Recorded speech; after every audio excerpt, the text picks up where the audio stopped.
Well, it all started with my daddy DJing. And from there, my grandpa used to play the bass guitar with a New Orleans band. In fact, he on a postcard, but it goes back to like about 7, 8 years old. And basically, I was born and raised in Algiers, but I grew up in Marrero. What about the postcard? So it was jazz and he played bass? Yeah. Uh-huh. And like I said, I used to listen to some of his albums. He had a certain sound on there from that little bass plucking thing, and I used to sit there.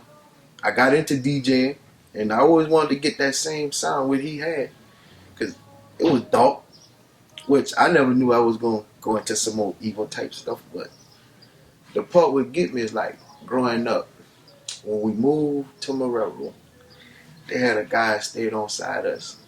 I ain't gonna say his name, but he was into some stuff that, kind of like tripped me out. I was young, I was about 7 or 8.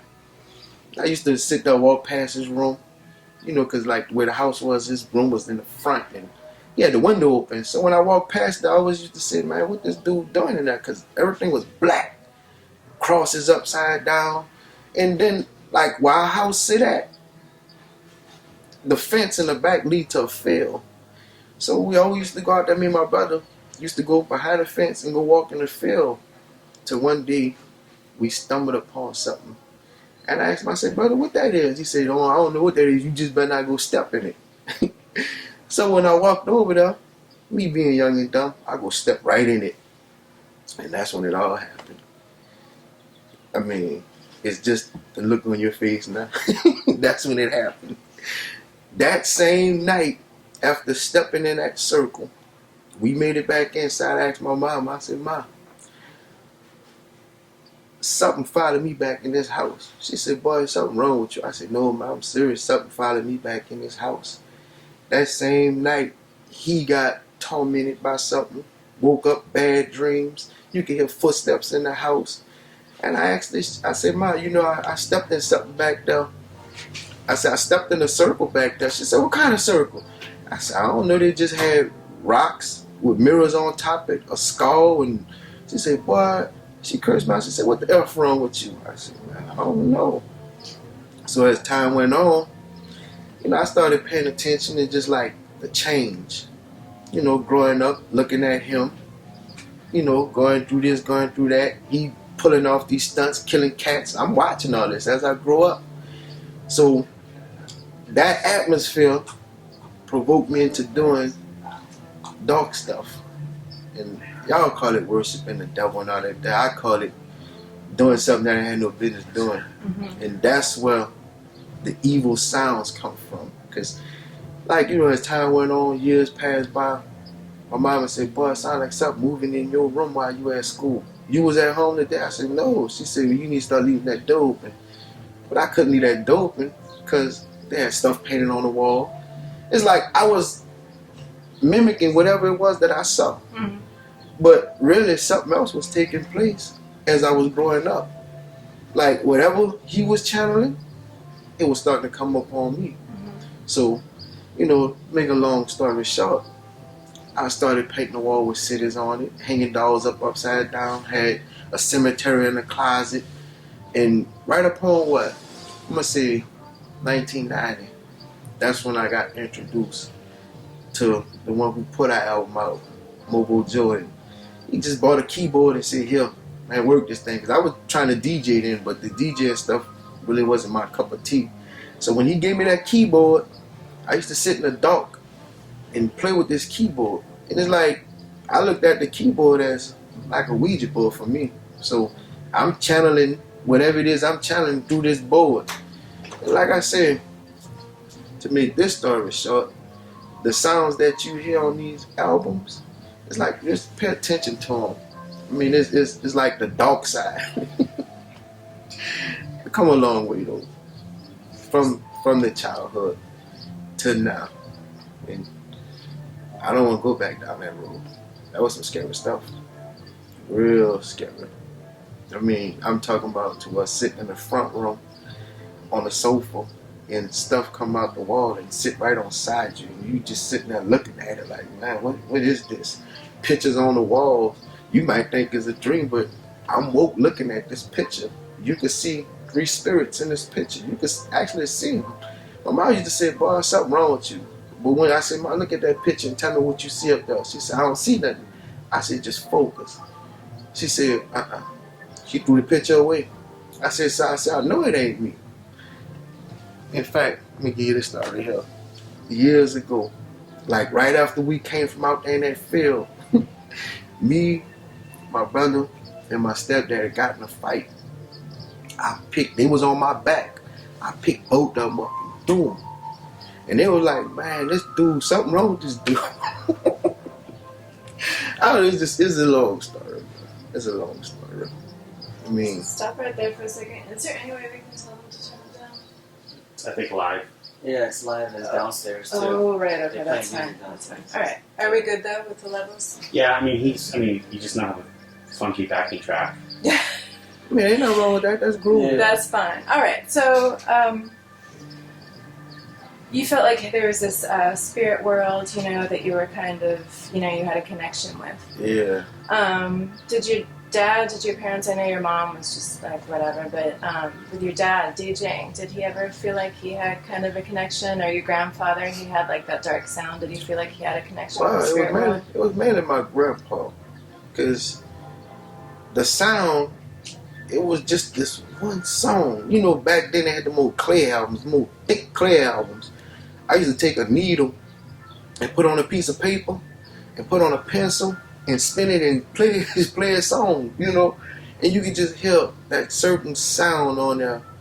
It's hard to explain it. It's real hard to explain it, but he have a certain sound on this album, and I try to mimic that. And it's just like what now. I listen to all this music they got out. They all got that same sound, but it ain't the sound. I think that would set the tone of my music to this other stuff they got out here, which I look at it as it's some fake sounding music. I mean, I don't know, just come a long way. So the keyboard, when you're, trying to, you think of it as kind of a Ouija board. That's what you were saying. So, what kind of sounds would you like best to get out of it? Did you like always gravitate toward minor chords, or what kind of sounds did you like making the best? People screaming. Yeah. I mean, stuff played backwards. Mm-hmm. I mean, basically anything that sounded like it'll grab your attention. I didn't too much like fast music. It's slow. I mean, I look at it, that's how the devil works. He works slow through time, and that's how I did everything slow. If I do it fast, then it's gonna have you pitched up, amped up. I'm not trying to get you amped up. I designed my music for, like I said, the name, that wherever they play it at, it bring on these evil spirits, and basically that's what it was doing. Did you feel like it was you, or did you like here's Death over here and I'm doing this, and then here's Jody over here? Or did you feel like it was the same person? Well, it was 6 of us. It wasn't just Jody Joe or George. It was, I had like 6 personalities, and when I'm making the music, it's basically that is just a whole nother entity. It ain't got nothing to do with like that one there, that one there. Somebody totally different. And like it's. Well, let's back up. Where did you get? What instruments were in your house when you were growing up? What did they have? They had no instruments. Where did you learn keyboard? I ain't learn the keyboard, and that's the thing. That's the good part about it. I mean, I could sit there and play the keys, but I don't want to learn the piano. Because once you learn it, that's when you get caught up to this sound they got out here now. But if you play something that, I'm going to do this here, it don't sound right. And that's what I want. I don't want it to sound right. I want it to sound off-sounding. Even if it might be the same keys played in that song, it's going to be played in this song, but it's going to be with a different sound. And that's the whole key to it, is the sound. I can tell you this here, see up that album? We used to play that album in the house a lot. Every time they play that album, I think it was the Night Demon. Every time they play that song or Possessed by the Ouija Board, they play that. The police always done like 2-3 hours later. It never fell. So my mom said, "Don't play that damn record in my house no more." But it's just the sounds. I used to play the trumpet, but that blowing stuff wasn't for me. Like I said, I did the DJing thing. Just wasn't fast enough with the all this and that though. But the blending, I get all that. But sound wise, whatever came with that keyboard, that's what I use. And you know, like I said, it ain't hard to catch on to it. It's just try to make something that sounds different from what they got. And I think that's the thing would make it, you know, sound different from this other stuff they got out here. Plus, that unclean spirit at work, you know, through me while I was making that stuff. Mm-hmm. What do you think's the first song you ever made? First song I ever made? That you remember that you were proud of? You serious? Hmm. If I tell you that, you're going to look at me and say, this dude really crazy. No. It was called Killer Lord. Mm-hmm. That song now, I don't know what I was thinking. But I think it started like, how I started off, I said it started in 1914 when things was getting hectic. God kicked me out, but I knew to expect it. It's like I was the devil. And then I stopped right there. I ain't never really finished that song off. But it's just the first beginning, because when I made the track to it, and my mom heard it, she says, "Son, something really wrong with you." I said, "Well, ain't nothing wrong with me. I felt like I was straight." But that song now, that was something. Because I did it in like 4 different voices. And another thing, like the backwards, playing of the lyrics backwards. All that was in there. When she heard it, it kind of tripped out. She was like, "Man, I don't know what the hell it is you making in that room." Because when I cornered myself off from the house, deadbolt lock, two deadbolt locks. I mean, you really couldn't get in there. Even the outside had the bars, everything set up. You couldn't get in that room. It was like a dead Fort Knox. You couldn't get in there. Well, how did you start getting equipment? What was the first piece of equipment you bought? As far as production wise, Mm-hmm. When you were in this room making stuff, so what? Tell me what was in there. That was the first board that Mo bought me was an EPS 16 Plus. Mm-hmm. And I still got it to this day. That same old board. I still have it. Mm-hmm. That was the first piece of equipment. And it's like I say, when he bought it, he said, "Here you go." I had to learn it on my own. No videotape, nobody to show me. And that was the hard part. But I guess, you know, I look at then and I look at now. You know, I done come a long way.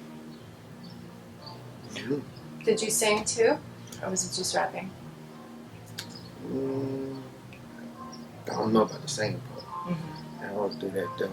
If I did sing something, it was played backwards. Mm-hmm. I don't know about the singing part. Mm-hmm. But now it was just the rapping part. So when was your first rap? Was it something you do, or did you start doing it because other people were starting to do it? How did all that come about? It's like when we first done that first project. You and Ruthless Juveniles? Juveniles, yeah, when we done that first project. And it's like, you know, I always had the equipment with me. And I was working on the album. And when I finished the album, I'm like, man, these dudes doing something. You know, I'm like, man, you know what? And after that Hellbound, because that was my track, I said, man, I'm about to put together something myself. And that's how I started working on my own. Where did you meet the other two in Ruthless Juveniles? Oh my God. That was a hookup through the executive of the record label. Ouija Joe? It's like he from out of Algiers, one from out of Marrero, and I guess I was a Westbank prostitute because I grew up everywhere. I was all over the Westbank, chopped up. But now, I first met them in I believe that was 1990. Where did you meet Ouija Joe? Through Notorious A, a lower level, and he was the one who put everything together. He did it all. I met him through a guy who I was DJing with, and from there he introduced me to Mo, and from Mo to everybody else. I mean, it was dope. 2 questions. When your dad was DJing, was he DJing mostly on the Westbank, or did he do in the city too? And then for you as well, did you DJ mostly on the Westbank or in the city? He was really. I was kind of small. I really ain't too much pay attention to him. I mean, he DJed on both sides of the river. Mm-hmm. Me, I was just more like old local DJ, like friends and all this and that. I wasn't really trying to get out there. Mm-hmm. You know, like I said, I was doing too many things at one time. And DJing was just something I felt was, something just to mess with, following behind him. That's about it. Mm-hmm. When did Mobo Joe Records start? Was it, 1990? 1991. Uh-huh. That's like, and the album came out in 92. So where did, so you knew you wanted to make this record. You had, who was pushing you to do it, or were you kind of making the decisions? You knew you wanted to, it was going to be called Possessed by the Ouija Board, and you had all of these ideas for songs. Did anybody give you feedback on it, or was it totally you're doing, you were calling Oh, my shots? doing. Mm-hmm. Everything. When they hear that, they be like, man, something wrong with him. Because, I used to have my chains with the crosses upside down on it and everything. I was into some I don't have no name for that. But you can say demonic. I was into some more dark demonic stuff. Mm-hmm. And like I said, it started even when I talked to my mom, she said, boy, when I had y'all dancing with the devil. And I said, why would she tell me that? But I always used to watch them old crazy movies. Like, that Exorcist and stuff like that. I used to stay watching that stuff. Serpent in the Rainbow. I mean, I don't know. The story go on. Mm-hmm. Dark. Real dark. Everything was dark. Never really had no light moments. When you look back on it now, how do you feel about it? It's done. I mean, that's a chapter I wouldn't want to go back in. Because when you let something in, it's hard to get it out. I mean, I was in prison for so many years with that. I mean, it's hard to get away from that. Real hard. Because once you in, it's just like saying, man, it's hard to get out. Because something always following you. I mean. Do you feel like you still struggle with it, or something that you've kind of overcome? Nah. I mean, if I have to, go back into like, the music realm and put together music, that ain't right, it's just something I just feel like doing, I'll do it. But as far as like back then, I didn't have no strength. But now, I mean, you mature as you get older, you see what you done. And that's really dead now. But the music part, like I said, being in prison for so long, making that type of style of music, that's still there. I don't think that's ever going to go nowhere. When you were performing with Ruthless Juveniles, where would y'all perform? We did numerous of shows. I mean, Lafayette, Texas, everywhere. But I never wanted to be on the scene. I always stayed behind the picture. You won't really see me. They on stage, I'm in the DJ booth. They doing autograph, I'm looking at them autograph. I didn't really want to be in the forefront. I mean, my social communication just wasn't there. I stayed to the back. And getting to Cheeky Black and Ricky B, so how did you get connected with both of them? I mean, you were producing for Mobo, you were making all these great records. How did they come about? Tell us about Cheeky first, or who did you meet first? Well, being honest with you, I only met Cheeky like one time. And her music is that bounce stuff. I don't really make bounce music. Mm-hmm. That's I'm really pushed to it. But back then, it was another producer that did Cheeky. I didn't have nothing to do with that. Ricky B, I done his second album. And, MC Spud, I met with him a few times. I never really done no music with him except for one song. And that was, I believe, on a Mobo compilation CD or something like that, though. Or was it on Ruthless Juvenile Part 2? I think it was on Part 2 in Crescent City. And like I said, majority of some of those groups I really didn't do. It was just the main groups. Like Dollhouse Posse, Ruthless Juvenile, Lower Level, and groups like that. I really didn't mess with all the outside ones. It was just the family, the ones who started off with. Cause see, like at a point in time, at about, I'm gonna say about 96, I think I had left from them. I just wasn't messing with the music. Then I came back. I think it was 90, 97, something like that. No, 95. I left and I came back. I think in 97. I think it was somewhere around there. I think somewhere around there. I don't know. Mm-hmm. It's a while ago. Yeah, it was a while ago. You were saying before we started that you never really liked sampling, and Ruthless Juveniles did, but that came more from them and their ideas than yours. You like to play everything live. Mm-hmm. What was it about sampling? You just didn't like the way it sounded? You wanted to be more yourself? See, like, even on the Debt CD, it's like some stuff, they're like, I used to be there with them and they're like, man, you ought to put that in there. Because I let them always hear it. And then I thought to myself, like, some things I didn't want to mess with. But, like, if you listen to the album, some stuff was sampled, but it was overlaid on top of a track already. See, some of them, they'll take that sample and rap off that sample. I couldn't really do that. I think it was one song that I took a sample of and I did it on the, I think that was Life of a Cycle. That one, that was a sample. I didn't really want to do it, but I had it rushing. But I don't know, they seemed to like it, so I left it alone. Who were the people that influenced you? What were your favorite musicians? It could be any time, like growing up or around then. None. Like I said, it was 6 of us. I influenced that other spirit, it influenced that one. It's like we was there. I didn't really, it was just me. I listened to them and be like, man, could be something better than that. Like I said, different sound.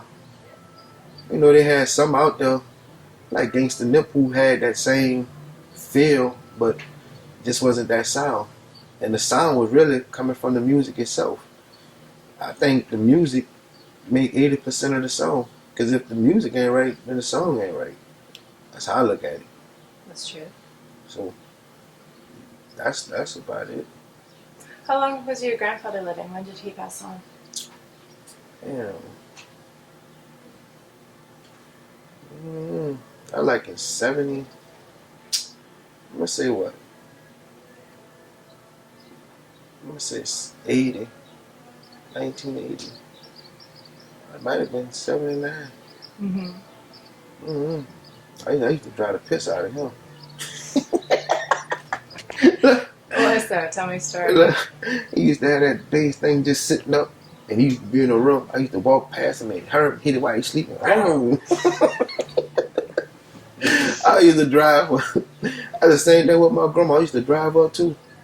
I don't know. I was a bad kid, bro. Real bad. I mean, I'm talking about bad. To where, when I was DJing, I had the equipment in the corner, that the mixers with the echo and all that on it. My grandma, she was old. I don't know what she was, but anyway, she kept telling my mom, I hear cats and dogs and stuff. I look at her, I said, yeah, you do, huh? So I took her around the speaker and put it under her bed, and I go in the corner and go, meow, and it echo in her room, meow, meow. So my mama said, Joe, do you hear that? I said, man, I don't hear that, man. So I go back in the front and go, woo, and it go, woo, woo, woo. So one day, I was sitting up in the car, I went, meow. My mama said, boy, she stood behind me with that broom and whacked me dead in the head. That was bad. I used to drive her. I used to stay driving her. Stereo, I take her stereo apart. She go back there and look speakers everywhere. She go try to toast some bread. The toaster took apart. Used to drive her. Oh man, I can say one thing I did have a crazy growing up childhood. How so? How so? got multiple stories. I mean, mainly it was my brother. He drove it off. And I think some of that crazy stuff he done rubbed off on me. Where's your brother now? He in Texas. Well, he need to stay in Texas. I mean, he need to stay there. But I think what he done, I think some of that rubbed off on me though. I mean, I give you 2 stories on him. I can't really pick because they got like 1,000 of them because he just dumb like that. But where we stayed at, they had a church right down the street. I'm gonna say you could walk to the church. In Marrero. Mm-hmm. In Oak Cove. I mean, big old Baptist church. A lot of folks coming out of church. This dude just broke out the back room, buck naked, and ran in the middle of the street, done about 4 or 5 jumping jacks, and broke back inside. And I asked him, I said, bro, why would you do that? He looked at me, man, leave me alone, bro, I'm doing me. So he come up with this other thing called sesame. So I was like, well, what's sesame? He said, I'm going to show you right now. So my little cousin would sleep on the sofa. This dude took his hand and wiped it in this butt crack like this here, and it was wet. And he went by my cousin this here. He said, my little cousin woke up out of sleep crying. He said, that's sesame. I said, boy, I hope you don't do that to me. How much older was he than you? He about what? He what, 40, 48, 47, 48 now? Mm-hmm. He a little up there. At 39, he about 7, 8 years older than me. Mm-hmm. Yeah, pure hell. Pure hell. I used to wonder where my drawers was at. He used to take and put them on. He was a lot bigger than me. So every time I get my drawers, I said, man, what's wrong with my drawers? The sides of them split from him putting them on. So one day we outside playing basketball. He jump up, you know, like when you go like this here, your shirt will lift up. I said, come here. He's like, nah, bro. I said, man, come here. I knew that's my drawers. So he didn't want to show me. So I waited for him to jump up again. Guess what he had on? Just the elastic band. Yeah, I mean, I had it rough going, you know, coming up. I had it real rough. Real bad. Childhood. Stayed getting whipped, stayed punished. Stayed breaking this stuff. I mean, whatever it was, I didn't done it. Crazy stuff. Set the house on fire twice. I mean, I done done it all to him. Mm-hmm. Are your parents still living? Yeah, both of them. I still drive them to this day. I still drive them. Are they still in the Westbank? Mm-hmm. Yep. Still on the Westbank. How has your music changed over the years? I mean, I know you were gone for a long time, but how has it changed from then till now? How do you think about making music now? Maybe Still the same. Uh-huh. Still the same. I mean, it depends on what they want. If I'm making a track for somebody and they telling me, well, I want it to sound like it's up to date, I could give you that. But you still gonna have that dark sound somewhere in there. Mm-hmm. It ain't going nowhere. Like I tell them, if you want to get a track from me, you gonna have something with that sound in it. It's just, that's just there. And it's always gonna be those strings. Strings of, you might be like, man, what that instrument is, but you really won't be able to depict it because it's a chopped up laugh. Play it backwards. I mean, but nah, the music's still the same. Is that how you got a lot of your sounds? I mean, your sound is so unique. I mean, like a chopped up laugh backwards. I mean, yeah. You did a lot of that kind of stuff, right? Mm-hmm. I mean, it ain't gonna change. Mm-hmm. That's just there. I mean, you know, like you do something for so long and it becomes you. That's just how that is. It ain't going nowhere. What about your equipment now? What kind of setup do you have now? My same setup. I mean, I went to the laptop, mess with that just to, you know, be up to par with, you know, with technology, but ain't nothing like my keyboards. And I was sitting there thinking to myself the other day, man, I'm gonna sell my keyboards. Then I thought about it. I'm not selling my keyboards. Nah, I can't do that. And they're the same ones you've had, right? Yeah, I've been having them for a minute. Mm-hmm. Especially that EPS. I've been having that thing since Mo gave it to me. Yeah, don't sell that. I can't go nowhere. But I got some stuff though. I got enough to make at least about 3-4 studios. Old stuff. Was the West Bank, was the sound of artists in the West Bank different from New Orleans? Did you all have your own sounds? Is there any way you can, were there commonalities? Well, I had my own sound. They had their own sound. And like I said, you know, if you do comparisons, like, say like someone from out of Algiers, say for instance my cousin Trey, if you listen to his music and you put on one of my tracks, you'd be like, they don't sound nothing alike. It's the sound barrier. We on different levels. I guess you could say how he grew up and how I grew up.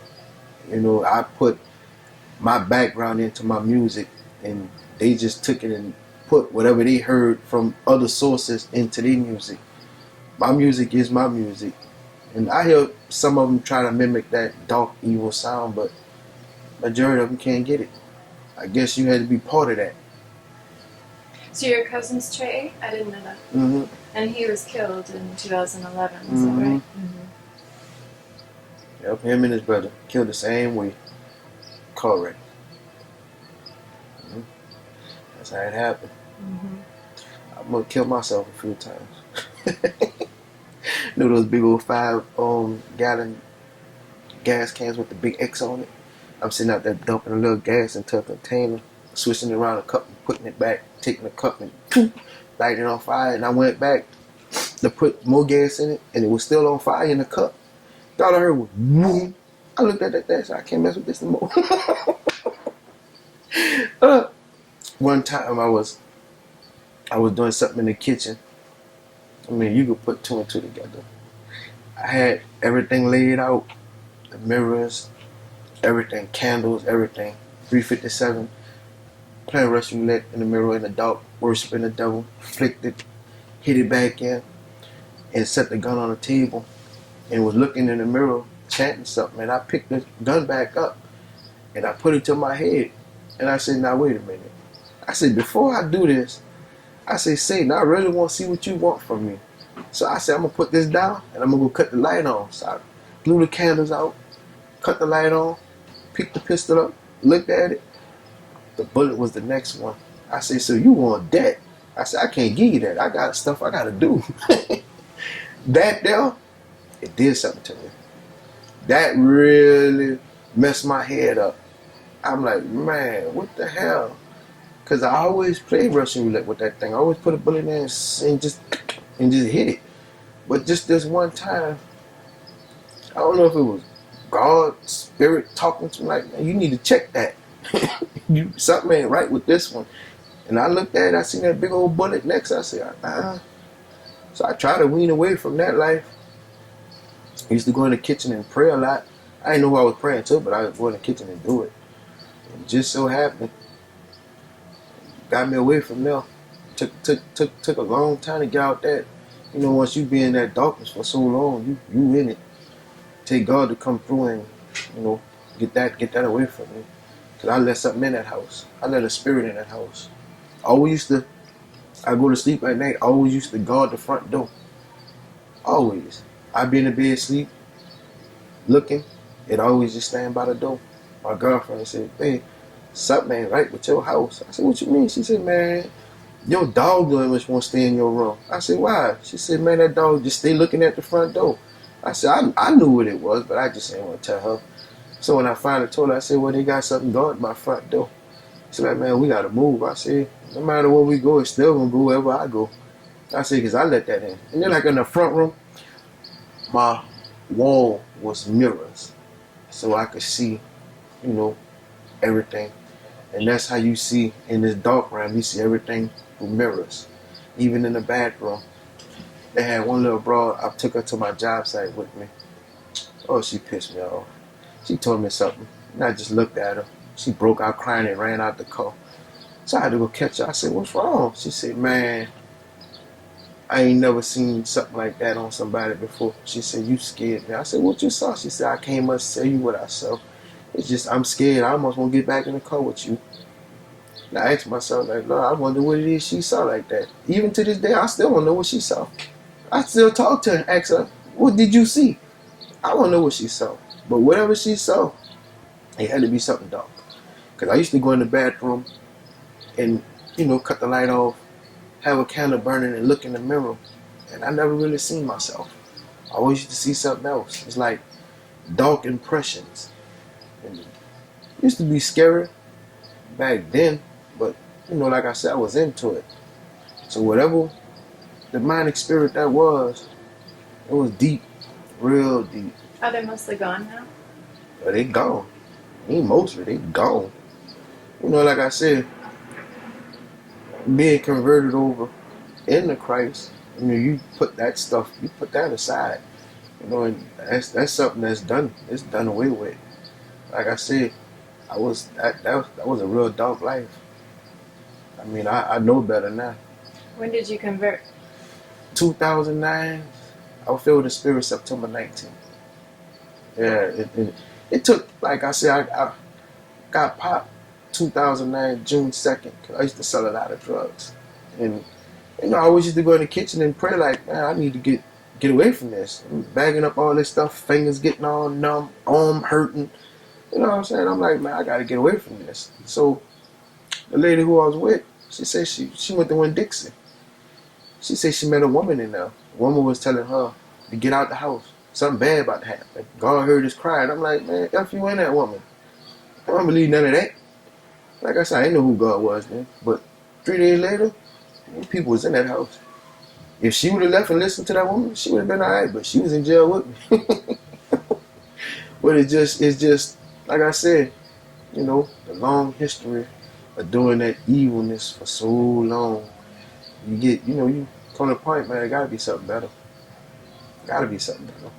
Do you feel like spirits help people make music sometimes? Of course.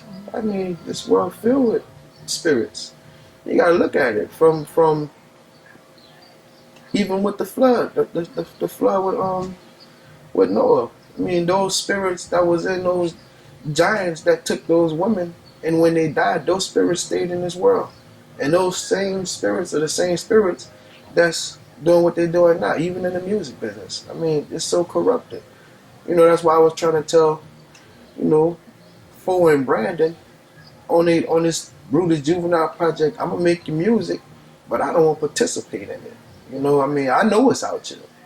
I think it comes from extensive research and reading this Bible and God giving me revelation of what's going on. I really don't want to mess with that. I make your music, but as far as recording your vocals and all that, I really don't want to do it. And it's like, I was thinking to myself, I could come out with another album, but money ain't all that. That's what it's mainly behind. That's the main thing. Fame, fortune, and what is it for me to gain all this here and lose my soul? He gave me a second chance, so I'm not gonna mess with it with that though. Not with that. No, indeed. But I make your music though. So you'll make the beats for them, but you want them to go to another producer to fill in the rest. Mm-hmm. Yeah, they do that, all that cursing and stuff. I ain't trying to partake in that stuff no more. Mm-hmm. Look at it like what? I was like what? 30, 36, 37. Done two and a half years in prison. Nah, they can have that. Mm-hmm. Even though, like I said, I was the last one to go to jail. They've been in jail. They've done extensive lockdown and all this and that. No. That 2 years and a half was enough for me. Mm-hmm. And you got to look at it. What you surrounded by? You surrounded by every unclean spirit that walked the earth, from that gay to atheist. You got every type of spirit in the jailhouse. It's just, you got to have a strong mind now. I wasn't letting all that consume me go back into that life. Like I said, before I went to jail, I was in church 2 years, 3 months. Went to jail for 2 years, and I think it was 6 months. I can't go back into that. I come too far. Do you think there are more spirits in New Orleans than elsewhere? Well, there's spirits everywhere. It ain't just no one particular place where they reside. It goes off the force, the energy. You think there's anything different about New Orleans? Anything different about Ain't nothing different about New Orleans. Ain't nothing no different than from here to California to Florida. Everything is the same. Everything starts with us. We create the atmosphere and the environment. We let it in. Like if you read Ezekiel, it'll tell you about the little crack, and that crack expands up. You know, we open it and let it in. If they say New Orleans is dark, all right, then New Orleans gonna be dark. They got vampires, all right. We know that's a dark nature. They got this. That's how it all starts. It starts with us. We let it in. You're talking about the spirit of Louisiana. Spirit of Louisiana. You mean spirits of Louisiana? Because Louisiana is corrupted, just like everywhere. I mean, like I said, you got to know what time it is. I know what time it is. They let the darkness in at some point, and it's just what it is. Like I said, it depends on the individual itself. If you lived a life of something that didn't really make sense for a long time, and you're ready to make a change, like maturity, you grow, and you don't know. That's just like saying when you was a child, you done some crazy things. You remember what you done. You don't make the mistakes no more. I made too many of them, too many. So I feel that chapter is over with. It's done. Were you incarcerated for Katrina, or were you out? I don't remember. That was after Katrina. Like I said, Katrina just opened up the doors for more dope. That's all that did. I mean, like I said, drugs ruled everything. What you still do now, but you be crazy to go out there and do it, because you're going to get popped. So, I don't know. You be crazy to mess with that. I know. I ain't going back messing with it. You can have that. Nope. Production value between digital and analog. What do you prefer about analog? I mean, you could certainly go digital if you wanted to, but you prefer your old equipment. Why? Everything's going to be digital. I mean, no matter which way you look at it, it's going to go from those keyboards into a DAT player, or go from a DAT player to the hard drive. I mean, everything is or end up digital either way it go. Well, sure. I mean, so now as far as the computer sounds don't sound nothing like those keyboards. It's a whole different sound. It's like ones and zeros compared to 7, 8, 9s and stuff like that. Don't get me wrong. I don't mind using my keyboards, but this laptop have over 10,000 sounds in it, and it's just right there. These keyboards stacked up, things over here. You gotta do all like this, and I could just do like this here. Now the thing is, if you familiar with parameters and polyphony notes and all that stuff, voices, you could make that same sound come from out of that laptop. And basically that's what I've been doing lately, making that same sound come from out that laptop. It's been kind of hard because that thing don't want to process it, but it's been working though. That's basically about it. What do you think New Orleans music in general, or New Orleans rap, or whatever, how do you think it's different to Southern rap or rap elsewhere? How would you characterize the sound? Depending on what sound it is you're talking about. The bounce sound? Sure, let's talk about bounce. The bounce is garbage. It's a bunch of noise to me. I think it's a bunch of noise, and is a mimic of an old group, the Showboys. I mean, I don't too much like the music. I mean, because like I said, it's the same sound over and over and over. And it's put on every song, the same sound over and over. There's no originality to it. It's all the same stuff. I mean, anybody can sit there and just put the same thing and just blend a song in with it. What originality at? Mm-hmm. And that's the thing with New Orleans, eh? You gotta have your own sound. I think that's what did it for Ruthless Juveniles in Doghouse. It had its own sound. Even with the deck, that was an old dark sound. But how many dark albums you see or hear about out here? Ain't got too many of them. And like I said, even if I was to sit there and take that album and put it back in production, I still think it'll sell. They got people contacting me from Germany, want this album. But just try not to go down that road no more. But the sound that's down here, it's garbage. Mm-hmm. I don't like it. If you come to me and say, man, I want a bounce track, I'm just gonna look at you. I don't really do it. I might use the little Trigger Man bells, But as far as all that other stuff, fast, man, no. When I listen to your stuff, it sounds really orchestral.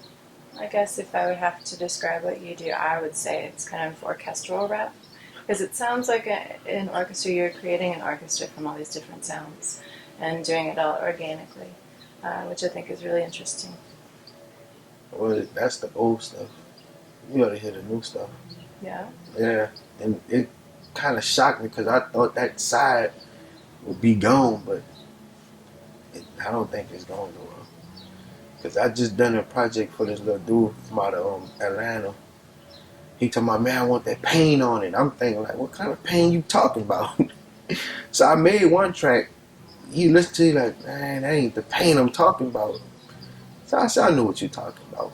So I went back, redid it, and said, try this one here. That's what I'm talking about. I said, I knew that what you were talking about. I just ain't want to make that. And what'd you do? How'd you make the second one? Oh, man. Slowed it down. Possessed by the Ouija Board style. Pianos. Michael Jackson Thriller laugh played backwards. People screaming in the background. All kind of stuff. He like, that's what I'm talking about. I said, I know that's what you're talking about. But I said, I don't want to make that. Yeah, that did it for him. Mm-hmm. Like I said, it's what he wanted. And I understand where he was coming from. Because he wanted a Martin Luther King speech on topic. So when I finished it, the speech got me into it. Now I won't give him his diss. I'm sitting around listening to what he put together. So I said, I said it was a bright idea. I said, but I've been doing it, but I just ain't want to go that dark with the music. Because it sounded like somebody getting their skin ripped off them. And like I say, the screams, the alien ships in the background. I'm like, man, I don't know. Some crazy sounding stuff. But I noticed people like something that's different. And that's the part where it's getting me now, because all the emails that I got from different, people out here, they say, man, we want that old stuff. It's like the new stuff, everybody mimicking each other. I hope I don't sound like that what they got out there with this new stuff I'm trying to come up with. I hope it don't sound like that. If it do, I quit. I quit.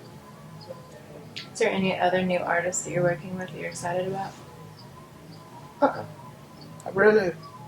shut that side down. Because, like I said, I told Ruthless Juveniles I did when I was in jail. They was out there. And I told them, I said, I'll give you your last project. I said, then after that, I quit. I said, it's that's for y'all now. I got something else I'm doing. And these I left it at that. Gave them, 17, 18 tracks. And some of it is like on this style they got out here, and some of it is, back in the days. And I got trying to talk with Fo, the one who I get a Hellbound track to. I say the only reason why they like that song is because it sounds different from the whole album. It don't have the same sound as the whole album. It got the drums and everything sound the same, but I said, man, there's something else with that track. I said the woman screaming and what you talk about on it. It's just something different. And that's basically what it is out here. Once somebody come out with something, if it sound like the stuff they got out here, you might like it, but if it's something different, they'll love it. Mm-hmm. That's how I look at it. Mm-hmm. Well, you have a very original style, and I'm sure whatever you do, it's still going to have a part of you in it. Oh, yeah. Yeah. Still throw it off. Mm-hmm. That's how I look at it. Throw it off. Everything I try to make it, you throw it off. I don't want it to sound right. I want it to sound, throw it off. But for like instrument placement, you're not going to really hear no notes off. And I don't play no keyboard. I really don't. I mean, I sit there and do and dabble with it, but I don't play no keyboard. Mm-hmm. I guess, I don't know. Like that thing with Beyonce when she talking about she be on stage, some spirit enter her, and I hope that's not the case with me. Making these music, but I don't know.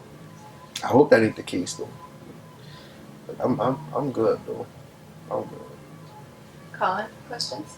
We got 10 minutes left on the tape, by the way. Okay, great. So, did y'all talk about you have what sounds like horror film samples?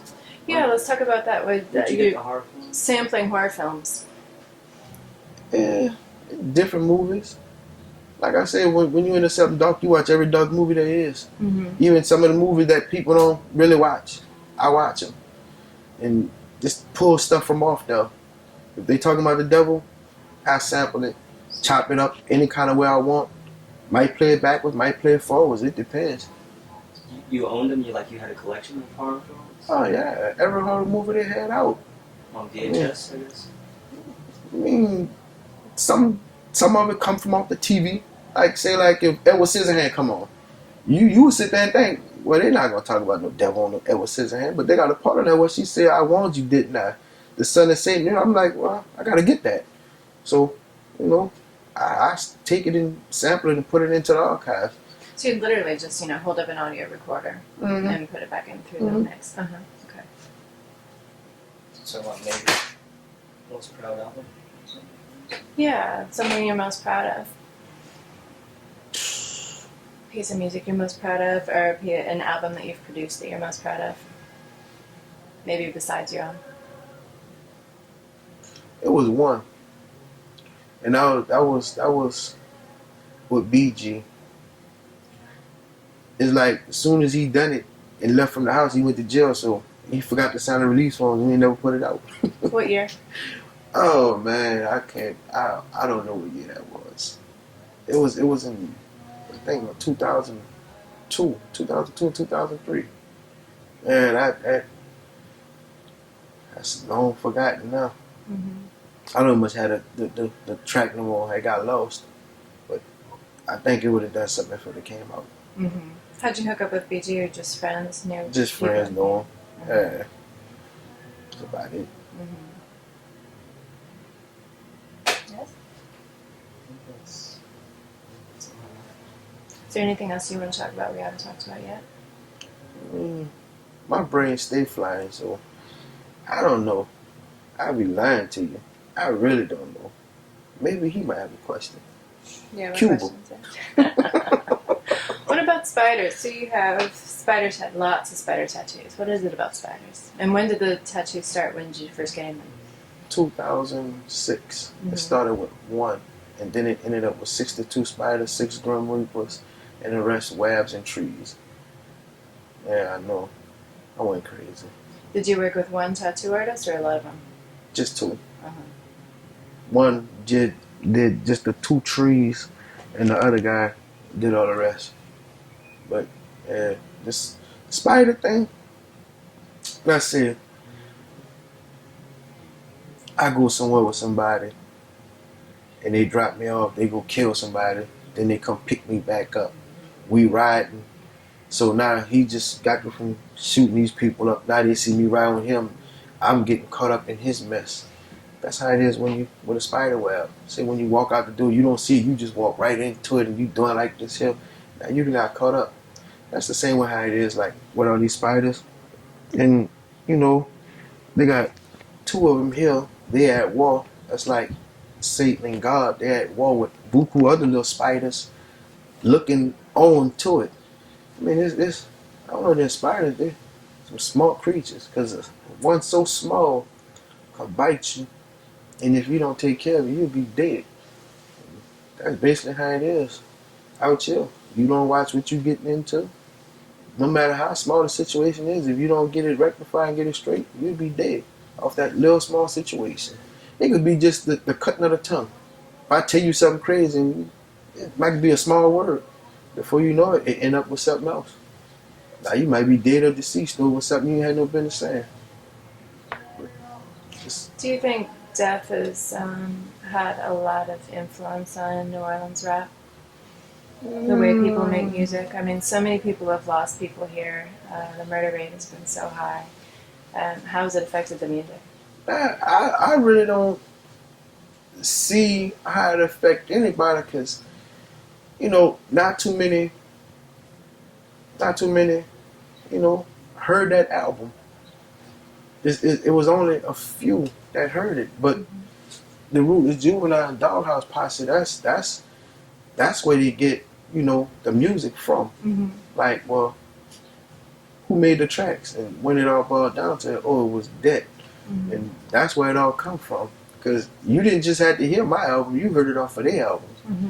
What, like I said, with the intros, when you listen to the intros, it's my voice on all the intros. And it's that dark sound that bring the album in. And just like saying, you bringing in something right there. What about death as a general concept? Not just you, but people dying, and everybody's lost somebody here. And of course, with Katrina and everything, has it affected the way people make music? Do you think is the rap more something here than elsewhere? Nope. Mm-hmm. Rap here is the same, and it always gonna be the same because they scared to try something different, and it always gonna be the same. It ain't gonna change.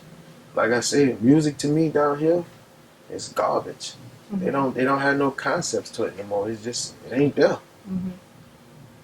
I see it as a whole different view. I mean, everybody got their views on it, but music down here to me is garbage. Despite that, do you have a favorite New Orleans rapper? Could be any time. Who do you like best? Oh, Or man. producer? Producer had to be Ice Mike. I mean, I've been knowing him for some years. Ice Mike and I said my cousin Trey. Otherwise than that, though, ain't too many people out here in New Orleans. Do you feel like, we're talking about the tattoos, do you feel like, because of the reason you had, do you feel like the spider webs kind of protect you in a way? Oh no, indeed. That's just a flesh thing, just a pill thing to the eyes. I mean, some people could deal with taking this many stitches, but I did all this in 5 months. Yeah, I mean, the dude at the tattoo shop was saying, "Man, we gotta stop." I said, "No, we gonna keep going. We ain't gonna stop." So, I done ran out of space in the front. But nah, it's more of a appearance thing. Like I said, I was into that dark stuff back then, and that's where majority of that stuff come from. Just like that. Well, we know you're going to keep making music and keep making good music for as long as you can. Oh yeah. I mean, like I said, if the lyrics don't sound like all that, I just give you the track and whatever you do with it, that's what you do with it.